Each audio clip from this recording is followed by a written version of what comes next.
Police station Umred येथे दिनांक 29/5/2024 रोजी फिर्यादीनामे भास्कर नानाजी गर्दरवाल यांच्या राहते घरी अज्ञात चोराने चोरी करून सोन्या चांदीचे दागिने 97,000 रुपयाचा माल चोरी केल्याची रिपोर्टवरून भादवी अन्वये गुन्हा नोंद आहे।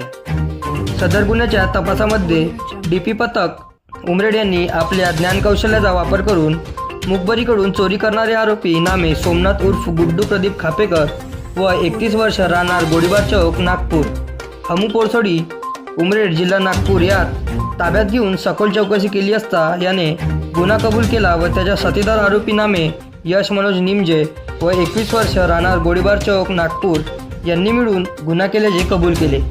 गुन्ह्यात चोरी केलेल्या सोन्या चांदीचे दागिने किंमत 1 लाख रुपयाचा माल जप्त केला आहे। तसेच आरोपितांची गुन्ह्यात वापरलेली वाहन मोसा क्रमांक MH40 BW 7797 किंमत 40,000 असा एकूण 1,40,000 रुपयाचा माल जप्त केला आहे। सदर आरोपितांकडून आणखी गुन्हे उघड होण्याची शक्यता आहे। सदरची कारवाई माननीय श्री हर्ष पोद्दार पोलीस अधीक्षक सो नागपूर ग्रामीण, माननीय श्री रमेश धुमाळ अपर पोलीस अधीक्षक, माननीय श्रीमती वृष्टी जैन उपविभागीय पोलीस अधिकारी उमरेड विभाग यांच्या मार्गदर्शनात श्री अनिल राऊत ठाणेदार, पोलीस हवालदार प्रदीप चौरे, राधेश्याम कांबळे, पंकज बटे, रोशन सहारे यांनी केली आहे।